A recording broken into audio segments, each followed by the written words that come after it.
불과 2년 뒤에 초등학교 쇼크 온다. 여러분 이 말이 무슨 말일까요? 일단 말입니다. 일단 이 지표부터 먼저 한번 보시죠. 분기별 출생아 수 추입니다.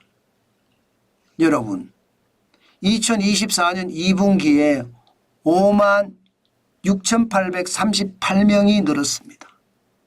와, 어떻게 생각하면 다행이다 하는 생각은 들지 않나요? 다행이다.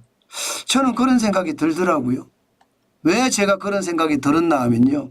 2023년 2분기가 5만 6,147명이었거든요. 6,147명이었어요. 그런데 여기는 5만 6,838명이잖아요. 늘었습니다.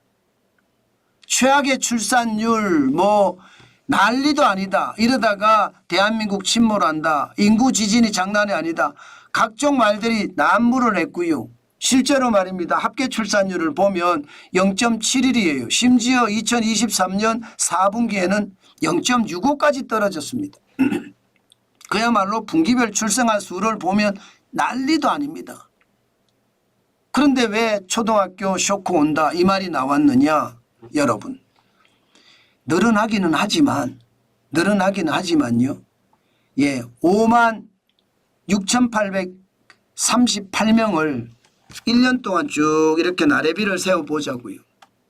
1년 동안. 그러면 1년 동안 되면 실제 예, 초등학생은 예, 저 출생아 수는 1년에 얼마나 태어날까요? 이게 이제 문제인 겁니다. 무슨 얘기냐? 여러분 진짜 심각한 게 바로 이 지표거든요. 1년에 말입니다. 1년에 초등학생 신생아가 출생아가 보면 2023년 23만 명이에요. 2022년은요 24만 9천 명이고요. 그리고 2021년은 26만 1천 명. 지금 30만이 깨진 게 2019년에 30만 3천 명에서 2020년 27만 2천 명이 됐거든요. 이제 말입니다. 2019년생이 초등학교 들어갈 나이가 얼마 안 남았습니다. 앞으로 2년 후면 이제 초등학교 들어갑니다. 앞으로 2년 후만 초등학교를 들어가는데 30만 명이 깨진 27만 2천 명이 된다는 거예요. 그러면 초등학교 쇼크 오지 않을까요? 여러분 생각을 해보세요. 2013년, 14년, 15년만 하더라도 뭐 16년까지 가자고요. 다 40만 명이 넘었습니다. 지금 절반 가까이로 떨어지는 거잖아요. 절반 가까이로. 2023년만 하더라도 23만 명이니까 거의 절반 가까이 떨어지는 거예요.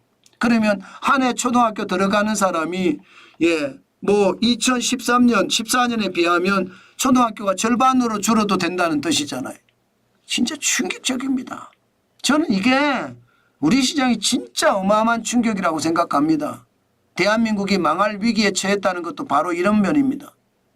그만큼 진짜 충격이란 뜻입니다.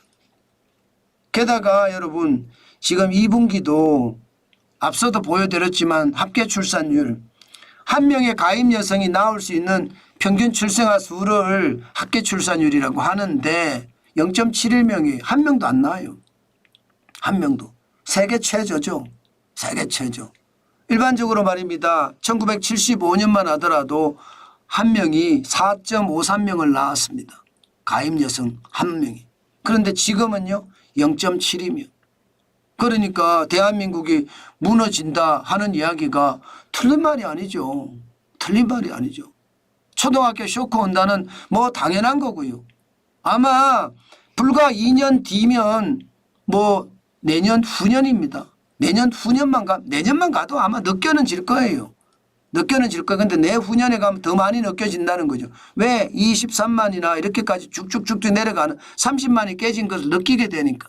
이때부터 쇼크를 느낄 겁니다. 아마 기사들이 빈 교실이 천지라는 기사들이 차고 넘칠 겁니다. 그만큼 말입니다. 대한민국은 참 안타깝게도 국가 지도자들이 저질이라서 저질까지 갔나요? 좀 너무 심했나요? 예. 어쨌든 국가 지도자들이 미래의 어떤 비전이 없어서 지금 나라가 어떻게 되든 본인의 권력만 탐하면 되니까 이런 일이 벌어진 거예요. 최악이전 최악. 와 진짜 최악입니다. 그나마 다행인 것은 여러분 진짜 그나마 다행인 것은요. 최근에 혼인 건수가 많이 는다는 거예요. 근데 많이 늘어도 그렇게 많이 늘지는 않습니다. 2023년에 1% 정도 늘었거든요. 그래서 2023년 전체 19만 4천 명이 결혼을 했습니다. 2024년 1월에서 6월까지는 11만 100명이에요. 좀 낮죠? 늘어나는 게. 전년 대비 한 8.8% 늘었습니다. 좀 나아요. 그나마 다행이다 이런 생각은 듭니다. 그나마 다행이다. 이 그나마 다행인 거지 이게 초등학교 쇼크가 온다 안 온다고는 상관이 없습니다. 지금 출산은 국가 100년 대계거든요. 이게 인구가 계속 줄어들고 최악의 상태가 되지 않으려면 진짜로 정신 차려서 출산 정책, 인구 정책을 세워야 됩니다. 그렇지 않으면 나라가 무너지는 거 우리 눈에 보게 될 거예요. 2015년까지만 하더라도 혼인 건수가 30만 건이 30만 건. 그게 2021년에 20만 건이 무너졌습니다. 19만 2,500건. 난리도 아니잖아요. 그러니까 전년 대비 증감률을 보면 마이너스. 겨우 2023년에 플러스 1%로 돌아섰습니다. 올해는 지금 8.8%로 돌아서고 있거든요. 지금 윤석열 정부가 잘하고 있다는 이야기가 되는 건가요? 저는 이게 8.8%가 아니라 한 20%, 30% 늘어났으면 좋겠습니다. 그래야지 더 좋아지지 않을까. 저는 그런 생각을 오늘 또 한번 해봅니다. 국가를 위하는 사람들이 많아지면 더 나아지겠죠. 그런 날이 많이 오기를 저희들도 기다려보고요. 예. 아마 국가 지도자들도 올바른 국가 지도자들이 나타날 거다. 저는 늘 그렇게 생각합니다. 네.